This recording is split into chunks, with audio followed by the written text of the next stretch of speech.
but I'm going to leave that 770 in my system for a while and see how it does. I have to...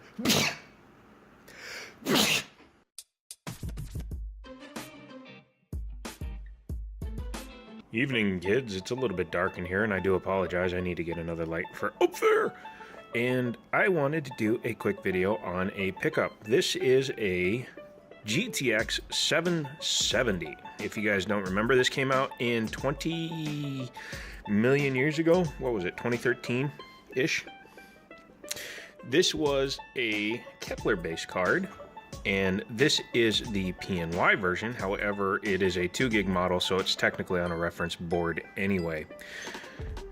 This particular card has this many CUDA cores, this much core clock, and this much memory clock. I do apologize. I meant to do a separate thing with, you know, the fancy flybys. There you go. Fancy flyby keyboard. This is just one of those cards where I've got it for a fair price, because he was being very nice to me and gave me a good deal. No, it's one of those Craigslist finds that you know, have to jump on when you find it, because a gentleman was on Craigslist, and if you go on Craigslist as a gentleman and look up this particular graphics card, you'll know that this particular graphics card is in the $65 to $100 range here in Northern Virginia. I got it for 25 bucks. Why? Because I spent my life as a car dealer and a salesman and a negotiator, and I'm really good at it. So what I did was I contacted the guy and said, hey man, look, it's just a 2 gig model. It's not a reference, you know, blower style. So it doesn't have the same appeal because, you know, obviously it doesn't have that window and then the single fan, although technically this runs cooler. And I really don't want it because it's a 2 gig card. He says, well, make me an offer, because he was asking 60 bucks, which, you know, is too much, because you can get a 1030 for 60 bucks nowadays and do most of what this can do. But I said, hey, look, man, I really don't want it. He's like, well, I really need some money. So I offered him a paltry sum. I offered him $25, and he took it. So that's the reason why this video is even existing, because I want to see what kind of performance you can get out of a $25 graphics card instead of going with a GT 1030 for $60 to $70, or a R7 240 or whatever the equivalent is from the Red Team. And I'm going to go ahead and slap it in this system. This system is just the i3 system because the board has not arrived yet for the i7 system. When it arrives for the i7 system, great. It's not really going to affect it, because I don't think this card is going to bottleneck on that system. I think this card is going to bottleneck because it's too old. This 770 technically should be within 15% or so of a 1050, but I just want to do some number crunching and see what happens after we check it out. So first thing to do is tear it apart, because it is atrocious inside. Let me grab my flashlight, aka other phone, and I will show you that if it ever focuses, yeah, this thing is caked on dirt and crap in it. Yeah, there we go. I don't think this thing's ever been apart, which is a good thing slash potentially bad thing, because you can see how caked it is with dust and crud. So the first thing to do is disassemble it. Also, I will point out it's got a different connector. I don't think I've ever seen that style stacked connector. It's an 8-pin and a 6-pin, but yeah. So first thing I'm going to do is disassemble the card, and I will then come back to you and let you see how bad it actually is underneath that shroud. Also, I'll point out that this shroud is metal, so that's cool, because, you know, most of them are composite these days. So I'm back at you in a little bit. I am not going to go through the entire process on how to change thermal compound, because I've already done so in that video. However, this bad boy is dirty. Dirty. Although looking at it, especially through the camera here, a good way to cheat. It doesn't look like the caps are bad, so that's good. Although, geez Louise, man, don't let your shite get that bad. These are kind of cool. These are a heat spreader of some sort on top of the VRMs.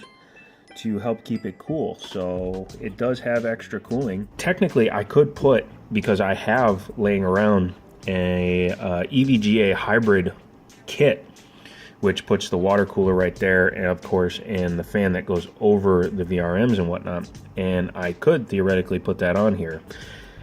And I may, depending on how the rest of this teardown goes. So I'm gonna go ahead and clean all this off, be completely disgusted while I'm doing it, and I will come back to you once we are in a more cleaned situation. This is after 45 seconds of using a toothbrush and a soft bristle brush to get up in here and clean that out. Now, I will also point out that the heatsink just came right off of that thing. As you can see, that that thermal compound has had it. Actually might have even gotten a little hot. It's hard to tell under this camera, but next step is to remove these heat sinks off of the RAM or the VRMs or whatever you're going to call it. Yeah, so that'll be the next step. Take 2 seconds because they're just held on with screws on the back, and then we'll take a look under those and see if there's any damage. So here's the main heat spreader. As you can see, it's a 5-pipe, and it does have a copper slug and uses copper piping as well as a lot of aluminum, and you can see through it, so it's not too built up in the veins with dust, so airflow probably got through it okay. But just looking at it from the top here, you can see it definitely needs to be cleaned. So all you have to do to remove this stuff is just take off all these little screws. Damn you, nerve damage. And then you can pop these off. This is a, again, metal shroud, which is kind of nice to have. And even though it's a reference style board, here it is clean, by the way, it definitely benefits from the additional heat removal setup they have with these heat, I don't know, what do you call that? Whatever. But it definitely gets better cooling, and better cooling allows for better clock speeds, which is important. So next step is remove the fans, remove the rest of the shroud, and start cleaning it. So, y'all. Actually, those screws come off first too. Or first, not first two. First two also, again. To quote my Aunt Edna, ew. That's just ew. Then there were pretty clean parts. If you saw them before, you'd be like, damn, that's clean, yo. Because these were just caked with crap, as was the shroud, of course. And as you can see, got all the dirt off. A little bit of residue because I don't feel like wiping it out with cleaner because I don't have any cleaner. Good reason, don't you think? And then the heat exchanger, as you can see, nice and clean, all the veins. AB family, go subscribe to them. They're great to watch while you're working on stuff. And yeah, last thing to do is reassemble this thing, then put it back onto the card itself, and then we will actually put some power to this thing and see if it explodes. For those of you that don't know, the other reason why I'm kind of scared about some of these that I pick up is because I bought a 660 Ti for $10 at a flea market, and it tried to blow my system up. In fact, I still have the HDMI cord somewhere, and it burned the end of the HDMI cable. It was that bad. So yeah, I tend to take it a little more cautious, clean everything, check all the caps, check everything, make sure there's no rust or any kind of metal corrosion buildup. Because if you get any kind of corrosion buildup, like where the traces go into the HDMI port, for example, which is what happened with the 660, it caused a short that literally could have caught my system on fire and probably could have fried it by sending too much voltage back through it. Reassembled. Yes, it is. And the fans even spin. So, as you can see, no more dusty. No more dusty. A little bit, but you know, there's only so much I can do just doing it quickly. But yeah, reassembled. All the heat sinks and everything are back on. Here's a tip for you guys. When you're doing up the screws for the back of the die, when you're reattaching the heatsink, do them in a cross pattern. Do not do them corner, because you could put bad amounts of torque on each end. So here to here, here to here. It's the same way that you would do the lug nuts on a car. It ensures even tightening of the heatsink onto the die itself, because if you crack the board, you damage the die, you damage a trace because you broke the board, that's on you. I will also point out that these are typically always going to be a Phillips head, and you will see that in electronics more than flathead for one very specific reason. A Phillips screw or a Phillips bit is designed to eject the bit after a certain amount of torque is applied. Now, once you've exceeded that amount of torque, it should automatically eject the bit. If you're able to over tighten it and you can hear cracking or bending or anything, two things might have happened. One, you damaged it when you took it apart and you're an idiot. Or number two, you're using the wrong bit. Make sure you use the right bit. There's a reason why there are so many different ones, because this will coincide with that to ensure that you don't over torque it. It's a poor man's torque wrench, but it works fine in electronics because nobody wants to be going out with a centimeters per inch torque bit, okay? Now I have to install it in my system and fire it up and see if it blows up. Here it is installed in the system. As you can see, it is the actual card. I'm not playing around and using a different card. And as you can see, that is a weird ass setup because the release tongues face each other. Whatever. And you'll also notice I have to use the bottom PCIe slot, which I think is a ×8. I don't think it's a ×16, but it should still work fine considering the age of the card because of the SATA connectors there. With those SATA connectors, that won't fit in that top spot. So whatever. I've run video cards in that slot before. They always seem to work, so hang on to your butts. Here we are. It's loading in the drivers. It always wants me to reload them when I switch the PCIe slots, which I'm not sure if that does it on everybody's or not, but whatever. And I also want to say, for personal opinions, that I think the NVIDIA GeForce Experience is a superior program for just doing quick installs of new hardware versus AMD's Crimson. It just seems to work easier on my systems. So maybe it's just me, or I'm jinxed, or I just don't have any experience with AMD. I'm gonna go with the third one. Pleasantly, it does see the card. It hasn't tried to start on fire yet. It's not running hot. However, one fan is not spinning, and I'll have to get up in there and try to check it out. The only thing I've done was I turned the fan on auto to 62 degrees. We'll see what happens there, or 62%. I haven't changed the core or the memory clock yet. I did give the power limit and temp limits an increase though as well. So I'm going to go into my testing and you will see the results. Alrighty, as you can see behind me, it's still installed in the system because, believe it or not, it actually works pretty well. Remember when I said that it was going to not be bottlenecked because of the CPU, because I didn't think that this card was worth it? I was wrong. It did bottleneck because of the CPU in programs like GTA 5. For example, it wasn't using more than 60% of the card's ability because it was maxing out the CPU. So as you saw there, I have a very precise way of recording my FPS averages, lows, all that good stuff.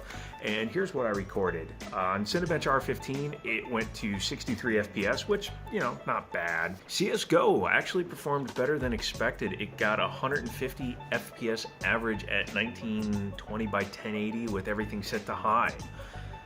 That proves, though, that Kepler, Maxwell, Pascal, it doesn't really matter. CSGO will run on a potato, or, you know, something even less than a potato, like a beet. I don't like beets. The high was 175, the low was 130, so completely playable no matter what your settings were. However, again, I couldn't overclock this card because 50 megahertz, 100 megahertz, it didn't matter. It would get these occasional lockups because with the OC mode that's on this card, even though it was running supposedly only on 1150 boost clock, it was actually boosting to 1294 on its own. So when you add 100 megahertz on top of that, it's trying to run at almost 1400 megahertz, and that's too much for this card, not enough power. Because as you can also see, well, probably can't, Move your head, dumbass. But it's, I didn't mess with the core voltage, I only messed with the power limits. GTA 5 averaged 57 FPS with a high of 67.8 and a low of 40.5. Still completely playable. Again, 1080p at high, but also not leveraging the GPU all the way. It was only using about 60 to 65% of the GPU at any given time. I think if it could have used the rest of the GPU, if the CPU wasn't holding it back, it would probably be somewhere in the neighborhoods of 1,000,000 frames per second. Just kidding. But it would have been somewhere around 60 to 65 on the average instead of, 55 to 57 on the average. 57 is what it reported in the file. So yeah, I didn't bother making graphs or anything since I couldn't overclock the card. It didn't matter. But again, that $25 graphics card was actually keeping up with a 4 gig 1050 Ti. Why do I have a 4 gig 1050 Ti? Reasons. Would I recommend the card? Not unless you can get it really cheap. I would not pay 60, 70, 80, 90, $100 for one of these cards. But for 25 bucks, it's a good backup just in case one of my other cards goes out. And it will also be used in an upcoming test of the external GPU adapter that I showed you in the vlog video. So yeah, that's about it. If you have any questions, leave those down below. Any comments down below. If you'd like to subscribe, go ahead and do that right there. You can become a Patreon, and over here you can watch another video. I'll put something tacky. Maybe I'll actually put the 1030 and the 750. Sorry about that abrupt end. I apparently didn't finish filming that because there was going to be another part to it, but at almost 17 minutes, it was going too damn long. So yeah, you'll see another video with the rest of the card. Hint, there's 2 cards in there. And when you see that, then you'll see it and it'll be complete because then you've seen it. Talk to you later.